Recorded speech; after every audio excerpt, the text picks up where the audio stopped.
Part 3 in the final video on Meiringspoort covers the final 8 kilometers, finishing in the town of De Rust.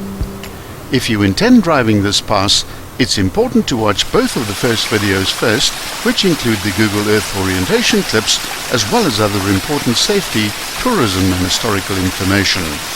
This second waterfall is only visible after good rains.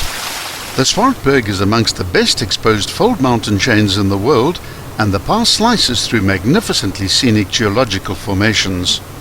The Swartberg chain runs roughly east-west along the northern edge of the semi-arid area called the Little Karoo. To the north of the range lies the large semi-arid hinterland of South Africa known as the Great Karoo.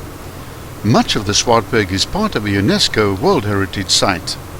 Long before this road was built, the indigenous Khoisan people had long inhabited the valleys on both sides of the range and undoubtedly made successful crossings of these mountains. However, these journeys were unfortunately not recorded. In the year 1800, a farmer from De Rust in the south made the first successful recorded crossing of this point of the range. This was, of course, Petrus Johannes Meiring, and the pass was named after him. Eventually, using the river's low point, he and a Jerome Marinkowitz, another farmer from the north of the range, even opened up a tiny bridle path along the Grote Stroom, which enabled the most intrepid travelers to journey through these mountains. In the coming years, Meiring was extremely active in building the campaign for a pass across the Swartberg. The pass itself had its origins in a series of petitions from the local people on both sides of the mountains, and in the Molteno report, which ordered the pass's construction in response. John Molteno was an Italian immigrant farmer who had just been elected to represent much of the Great Karoo region in the new Cape Parliament. In August of 1854, he set off on horseback from the village of Beaufort West, together with the two great road engineers, Thomas and Andrew Bain, as well as a friend, Charles Pritchard. After several days' journey, the four riders reached the Swartberg, and they then spent considerable time exploring the valleys and mountains of the range. Among other routes, they made a crossing along the route that the current road follows. The Bains favoured a more eastern pass through the Swartberg along the slopes that they had explored in the Toerwaterpoort. It was an easier, more efficient crossing to construct for engineering purposes. However, it was 50 kilometers east, which would have meant an extra 4 or 5 days travel for every journey across the mountains. As a consequence, Molteno's report therefore chose the route of the current pass. It created a select committee in 1856 which allocated the funds and led to the surveying of the chosen route and the employment of a team of paid labourers and not convict labour as was common at the time.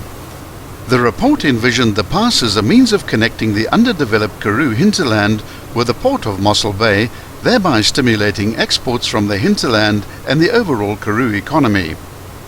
The initial allocated budget of £5,000 sterling was at the time considered vastly insufficient, but in the end the project costed only slightly more at £5,018. The likely possibility of frequent flood damage to the completed road in the ensuing years also needed to be considered. Construction of the road commenced in August 1856 and was supervised by Adam de Smet and under the overall management of the Bains. It was on this project that Andrew Geddes Bain developed his revolutionary technique for breaking up and cutting through large boulders. The first stage of building required the clearing of vegetation. He discovered that piling the recently cleared vegetation onto the rock and burning it caused the necessary heat to split the rock up. This was helped further by pouring cold water on the heated rock afterwards. This technique resulted that blasting seldom was necessary. This pass was also the first major project of the young Thomas Bain at the time. Once commenced, the entire 16-kilometer pass was completed in only 223 days of work, opening on the 3rd of March 1858. A procession of 50 carts, 12 wagons and 300 horsemen crossed it for the opening, and Andrew Bain suggested the name of Meiring for the pass in honor of the farmer Petrus Meiring.